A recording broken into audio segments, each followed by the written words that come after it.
Today's guest is Andrew McCoy.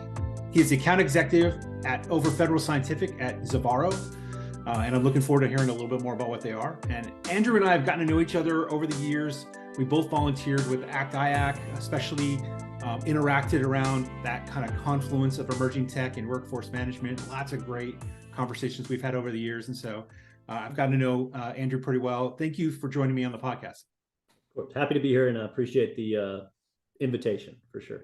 Thanks, Jeremy. So Andrew, for those who haven't had a chance to get to know you, talk a bit about your background, where you're from, who you are, and what you do.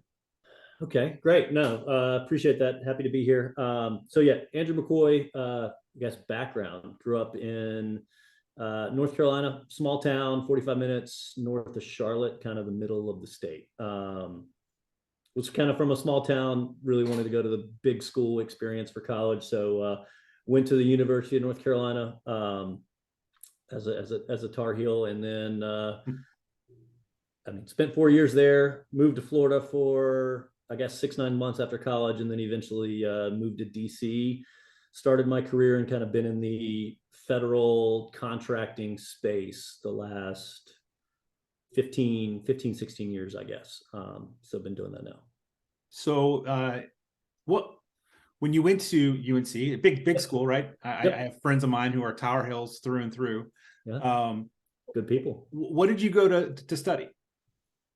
So I was a biology major. Okay. It kind of going from a small town. It was like, if you were smart, it was like, hey, you're either going to be a doctor or a lawyer. I was good at science and math, not so much about reading, writing, all of that type stuff. So it was like, oh yeah, I'm going to be a doctor. Went in to be pre-med. Probably didn't study as much as I needed to be. Maybe mix of didn't have the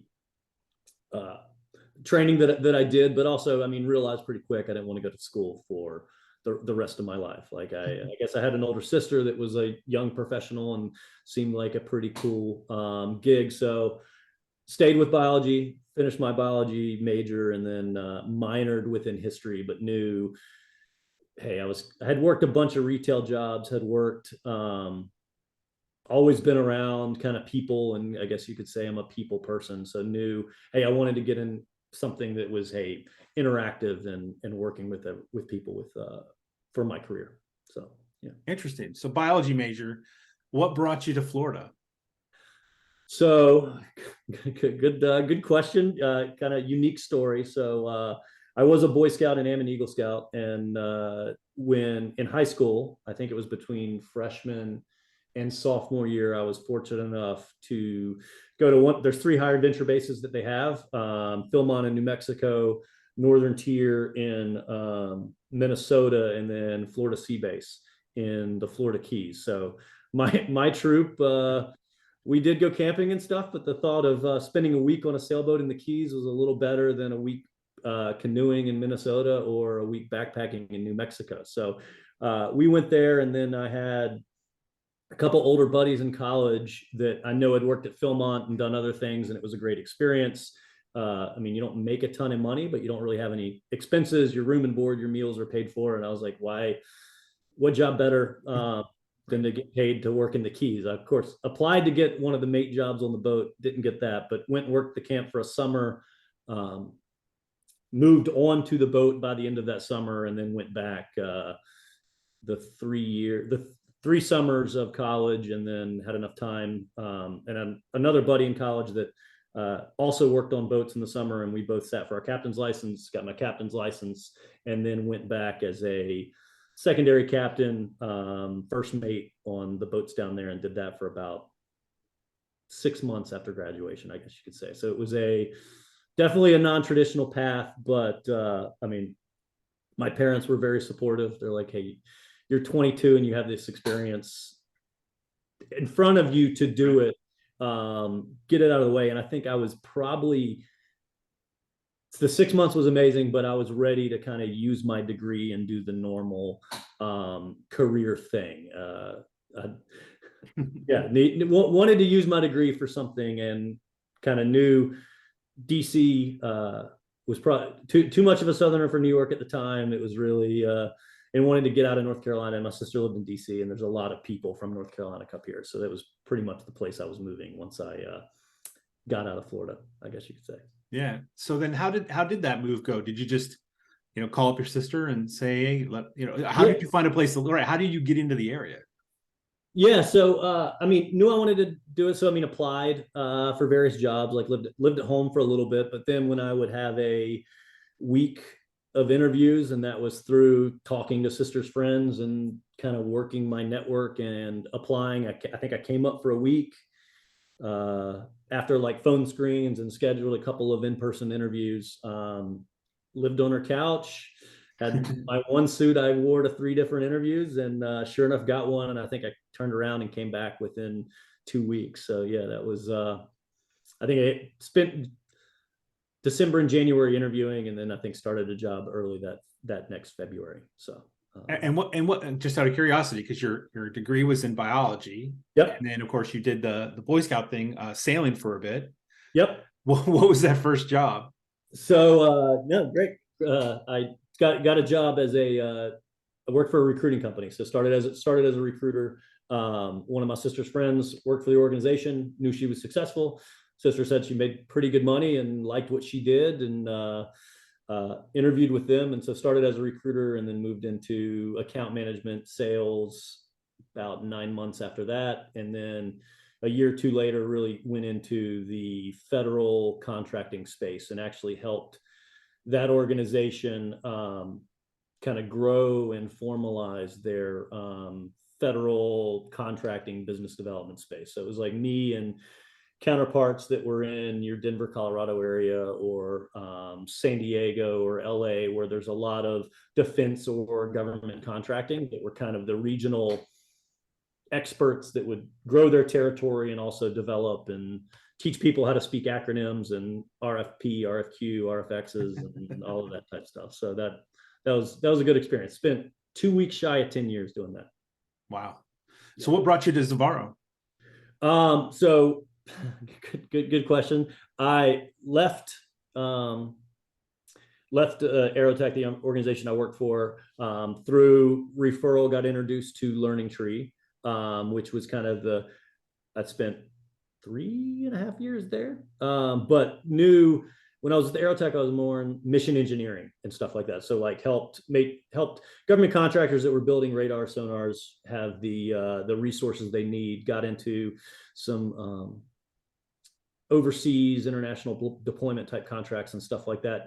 But knew, hey, within the DC area, IT was kind of it, and knew I wanted to get into the IT space, which I didn't know what applications, infrastructure, any of that type stuff was. It was different to me, and knew someone that worked at Learning Tree, got a referral, interviewed with them, and liked the still kind of within the human capital side of the house, but rather than bringing new people on board, it was more, hey, an organization or a federal agency, how do you develop the talent to get to where you need to be?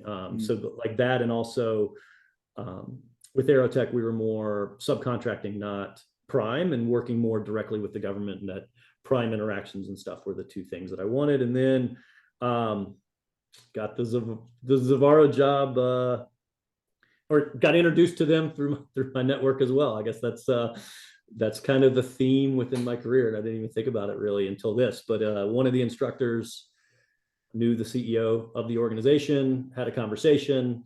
Granted, this was during COVID, so it was a unique experience of interviewing. I mean, this was the June and July of 2020. So multiple virtual interviews.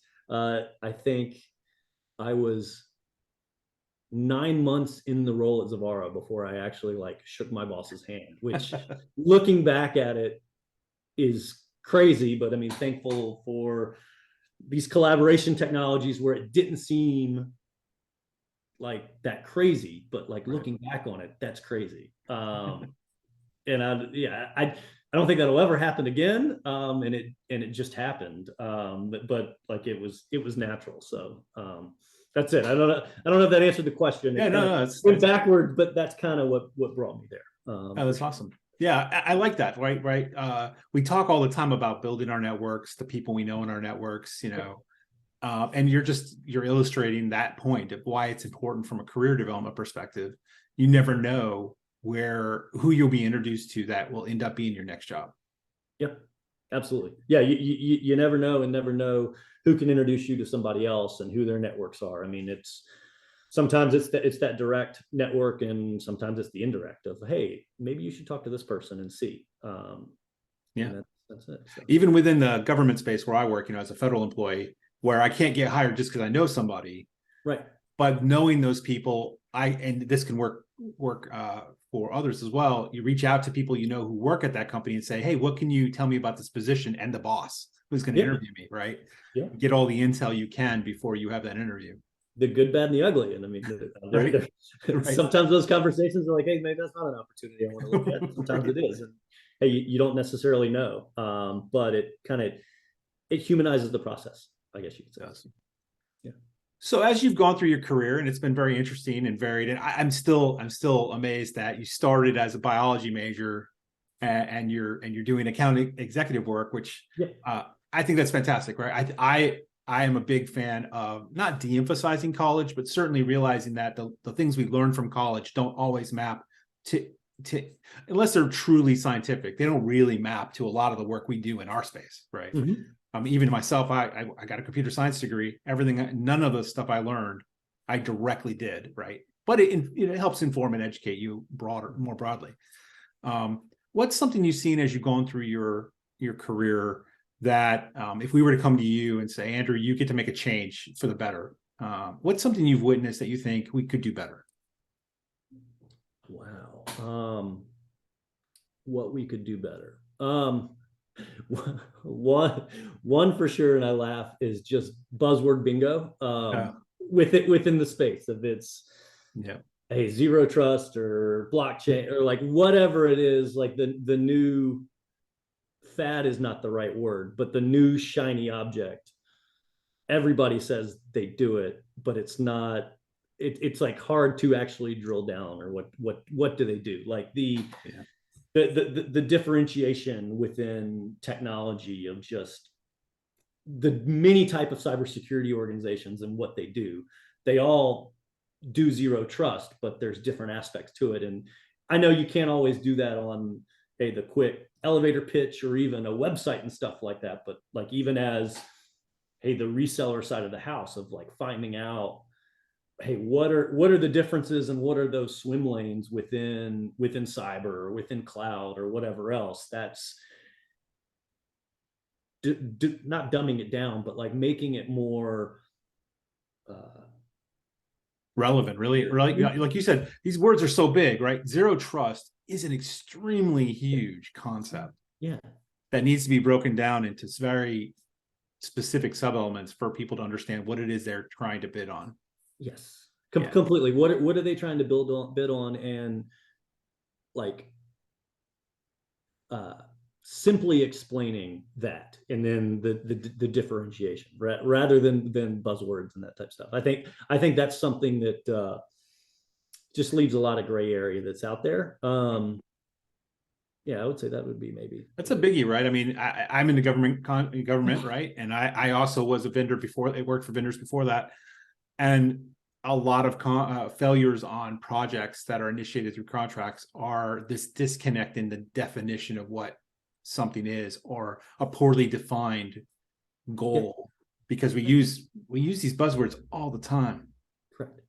We use the buzzwords, and it will allow us to unlock like complementary capabilities between different technologies where they integrate better to get there rather than potentially doing the same thing. I don't know. Like I see that as an opportunity with it to be, I don't know if it's more holistic or whatever, but just like knowing those swim lanes or knowing those areas of expertise within a broader topic. Mm-hmm. And then it becomes more clear. And then you know what to go after and stuff like that. That would be. That makes sense. So what's coming up for Zivaro or for yourself? Explain a little bit about what Zivaro does, actually, for those who aren't. I don't think I've done it. So we are value-added reseller to the federal government, but also systems integrator. So been around since about 22 years, I believe, and within the big infrastructure place. So I've been a top-tier Cisco reseller. So enterprise networking, data center, collaboration, our core capabilities, and of course work across the OEM spaces that support that.